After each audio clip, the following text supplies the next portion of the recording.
जी दोस्तों, बिल्कुल स्नैक ऐं टिकटॉक खां पोइ हिकु ॿी नई एप्लीकेशन आई आहे जंहिंमें तव्हां आसानी सां पैसा कमाए सघो था। बिल्कुलु न्यूं ऐप आई आहे, जल्दी कयो। जीअं ई तव्हां हिन में अकाउंट ठाहे ईंदव त तव्हांखे अकाउंट ठाहिण सां ई 500 कॉइन मिलंदा।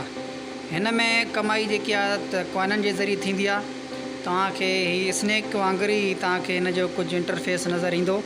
सभ खां ॾिसो, तव्हां हे कुंड में हिकिड़ो कॉइन जो ऑप्शन आहे। जीअं वीडियो हले थो, इहो कॉइन जो जेको दॿो आहे इहो बि घुमी रहियो आहे। बिल्कुलु रियल ऐप आहे। तव्हां दोस्त हिन ते ज़रूरु तव्हां हिनखे सेटिंग कजो। सभ खां पहिरीं असांजे चैनल खे सब्सक्राइब ज़रूरु कजो। तव्हां दोस्तनि जी महिरबानी। डिस्क्रिप्शन में लिंक आहे, उन लिंक खे वञी तव्हां ओके कंदव त डायरेक्ट प्ले स्टोर ते अची वेंदा। जीअं प्ले स्टोर ते ईंदा त हिनखे तव्हां डाउनलोड कजो। मां पहिरीं डाउनलोड करे छॾियो आहे।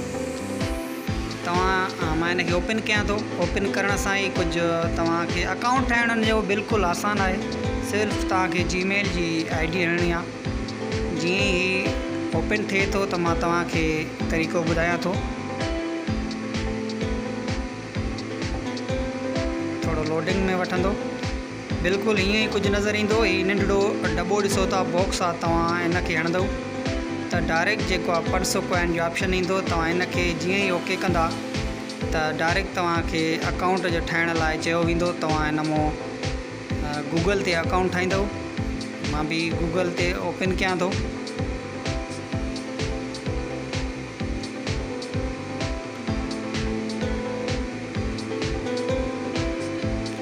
जीअं ई इहे थोरो ID अची वई आहे, मां ID खे क्लिक कयो आहे। असांजो अकाउंट बिल्कुलु तयारु थी वियो, ठही वियो आहे। हाणे तव्हां ॾिसजो त हिन जो इंटरफेस बॉक्स आहे।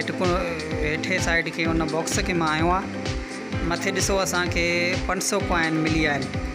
हाणे दोस्तो, तव्हांखे तरीक़ो इहो करिणो आहे। हिन में बहुत सारा तरीक़ा आहिनि कॉइन वधाइण जा। तव्हांखे हिकिड़ो तरीक़ो ही वीडियो ॾिसण जो आहे। ख़ासि हिन जी इहा ई ख़ासियत आहे त वीडियो ॾिसण ते तव्हांखे खोड़ सारा कॉइन मिलंदा। हीउ ॾिसो, 5 मिंट वीडियो ॾिसण ते 1000 कॉइन आहे। 10 मिंट ॾिसण ते 2000 आहे। 180 मिंट तव्हां हिन हीउ ॾिसंदव त तव्हांखे 36,000 कॉइन मिलंदा। हेठि तव्हां ॾिसंदव त फुल वीडियो ॾिसण सां 200 कॉइन आहे। डाउनलोड करण सां 3 वीडियो डाउनलोड करण सां वरी कॉइन आहिनि। ईअं खोड़ सारा माना आहिनि।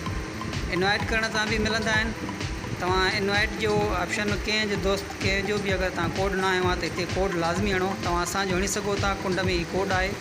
इहो कोड हणंदा त तव्हांखे बि कॉइन मिलंदा ऐं असांखे बि कॉइन मिलंदा।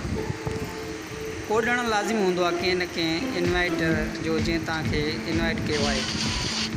अच्छा, हिन जो ॿियो तरीक़ो इहो ई आहे। वरी असां तव्हांखे थोरो वधीक सम्झाए सघूं, वरी बॉक्स खे हणंदासीं त तव्हां वरी कॉइन ते असां साॻी जॻह ते आया आहियूं। हिन जो तव्हांखे तरीक़ो ॿुधाईंदासीं त तव्हां हिन में अच्छा इहो फ्रीडम। अच्छा, तव्हां हे केतिरो कढी सघो था। हिन मां तव्हां विथड्रॉ कीअं कंदव। सभ खां पहिरीं असां पंहिंजो मुल्क जेको आहे पाकिस्तान चूंडियूं था। हिनखे हणंदासीं। पोइ तव्हांखे हेठि नंबर हणणो आहे, कहिड़ो बि नंबर हुजे। हिन में इहो आहे त हाणे जीअं ई टिकटॉक स्नैक ते पहिरीं तव्हांखे लोड मिले पियो, हिन ते बि पहिरीं तव्हांखे लोड मिलंदो। ऐं कुझु टाइम खां इनशाअल्लाह हिन में जेको आहे त अकाउंट वारो सिस्टम बि खुलंदो। तव्हां जेके अकाउंट विझाए सघो था। फ़िलहालु तव्हांखे हिन में लोड ई मिलंदो। जेज़ हुजे, टेलीनार हुजे, यूफोन हुजे, असां जेज़ हणूं था त हिते ॾिसो हीउ लिखिजी आयो आहे त 2000 रुपया तव्हां कढाए सघो था, जंहिं लाइ तव्हांखे 15 लख कॉइन खपनि। ऐं हीउ पहिरीं नओं अकाउंट आहे। 2-3 ॾींहंनि खां पोइ जेको आहे तव्हां 200 खां 300 खां वठी 200 खां वठी तव्हां कढाए सघो था। 15 लख तव्हां सोचींदा हूंदव त कॉइन कीअं थींदा। बिल्कुलु आसान आहिनि। तव्हां डेली 180 मिंट तव्हां वीडियो ॾिसंदव, 36,000 तव्हांखे कॉइन उहे मिलंदा। 2 ॾींहं तव्हां 36,000 ॾिठा त सम्झो तक़रीबन लख जे क़रीब कॉइन पुॼंदा। त हिन में को बि वॾो मसइलो न आहे। ऐं जेको तव्हां हिन में कॉइन न ठाहे सघो, बिल्कुलु आसान आहे। इंशाअल्लाह तव्हां दोस्तनि खे मुंहिंजो वीडियो पसंदि आयो हूंदो। उमेद आहे तव्हां सभु दोस्त हिन मां फ़ाइदो वठंदा। असांजे वीडियो खे वरी भी तव्हांखे असां गुज़ारिश कंदासीं असांजे वीडियो को लाइक ऐं सब्सक्राइब ज़रूर कजो। वॾी महिरबानी दोस्तनि जी।